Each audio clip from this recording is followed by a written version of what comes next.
Hello दोस्तों, कल हमने पढ़ा था जीव विज्ञान चैप्टर से सजीव क्या होते हैं और सजीवों के लक्षणों के बारे में हमने जाना था कि सजीव क्या होते हैं ना।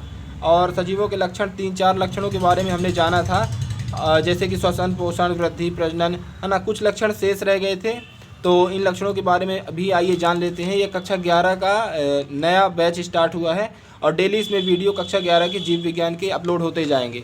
तो आप लोग नोट्स बना लीजिएगा और नोट्स बना के आप लोग इसमें लिखते जाइएगा और मैं डेली अपलोड करता जाऊंगा।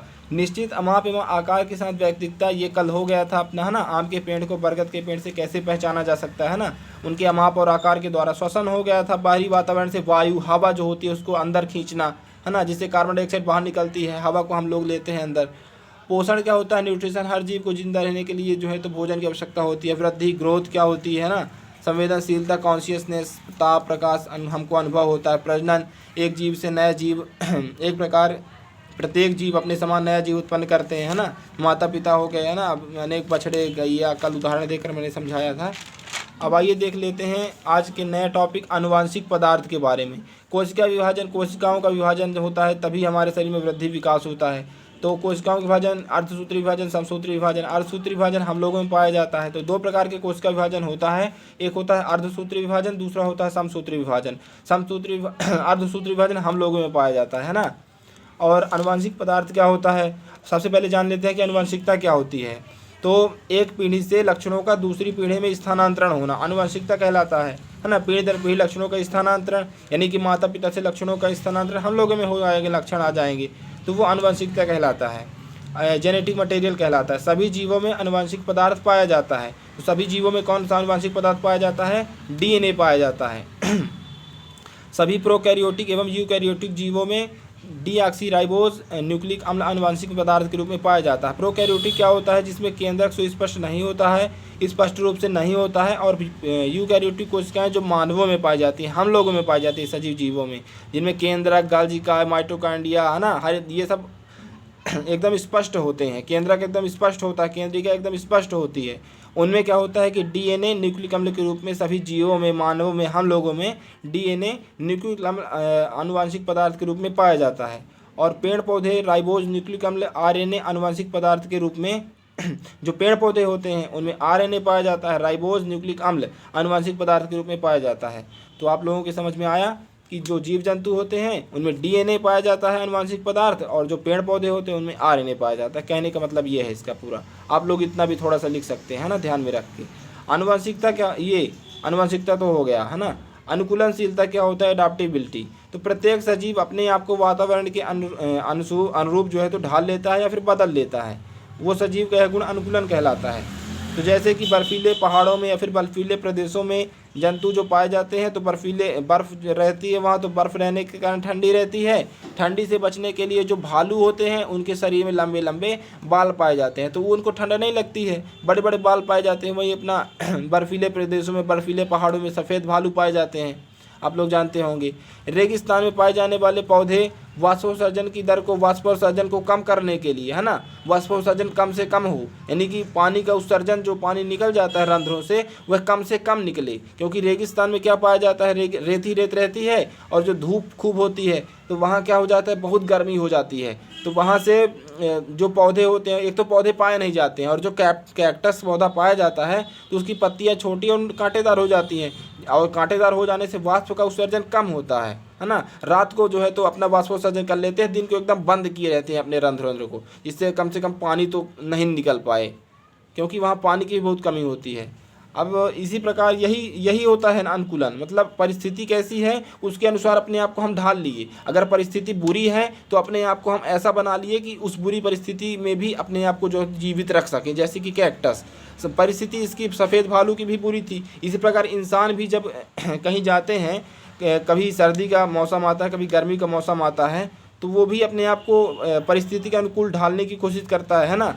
तो उसे ही क्या कहते हैं? अनुकूलन कहते हैं। गति और प्रचलन, ये भी गति और प्रचलन जीवों का विशिष्ट लक्षण होता है।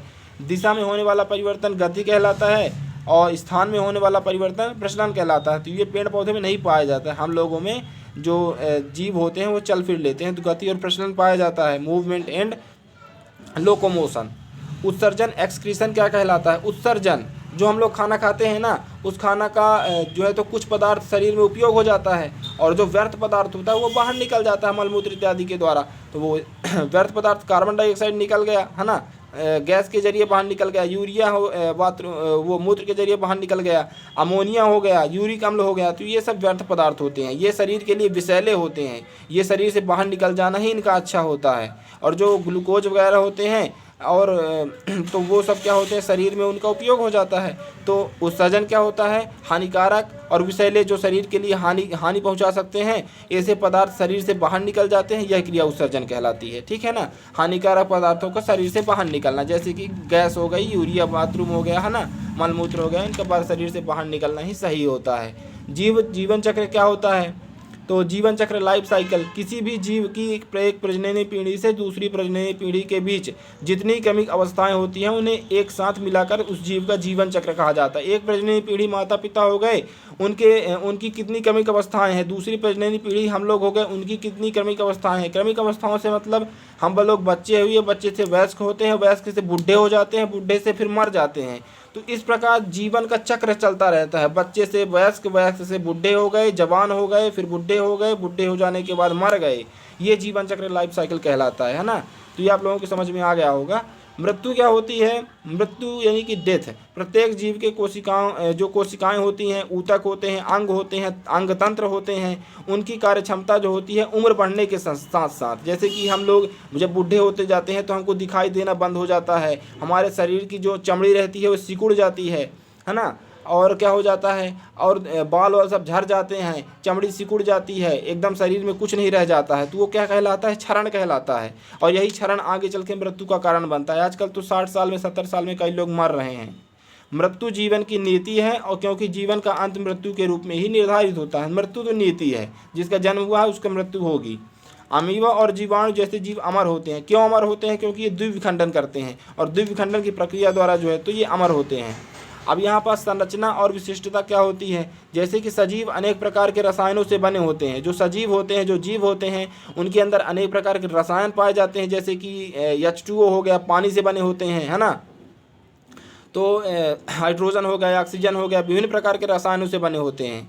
और ये रसायन निरंतर संश्लेषित होते रहते हैं। रसायन मतलब कि इनका जो है तो निर्माण होता रहता है रसायनों का, और रसायनों का निर्माण होने से जैव अणुओं का निर्माण होता है। जो जीवों में अणु पाए जाते हैं, है ना, जैव अणु, तो उसे जैव अणु कहते हैं। जैव अणुओं के निर्माण, जैव अणुओं से फिर कोशिकांग बनते हैं, मतलब कि कोशिका के अंग बनते हैं, और कोशिका के अंग से कोशिका बनती है ना, और कोशिकांग से कोशिका का निर्माण होता है, और कोशिकाओं से ऊतक बनते हैं, टिश्यू बनते हैं, है ना, ऊतक, और ऊतकों से अंग बनते हैं। देख लीजिए आप, ऊतकों से अंग बनते हैं, और अंग से अंग तंत्र बनते हैं।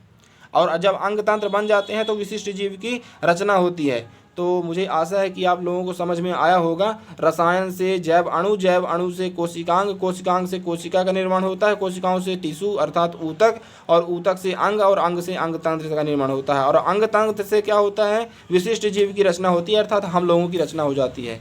तो आई होप गाइस आप लोगों को समझ में आया होगा। यदि समझ में आया है तो आप लोग कमेंट करिएगा कि समझ में आ गया है, और मुझे क्या सुधार करना है ये भी आप लोग बताइएगा। तो thank you so much guys for watching my videos. Daily upload होते जाएंगे वीडियो। तो सजीव और सजीवों का लक्षण टॉपिक यहाँ से तो पूरा हो गया है, और नेक्स्ट टॉपिक होगा अनुकूलन क्या होता है, और दीर्घकालिक अनुकूलन, अल्पकालिक अनुकूलन, और उपापचय क्या होता है ना। उपापचय भी एक सजीवों का विशिष्ट लक्षण होता है। और उपापचय क्या होता है, और अपचय और उपचय क्या होते हैं, उनमें क्या अंतर होता है, ये नेक्स्ट टॉपिक होगा। तो थैंक यू गाइस।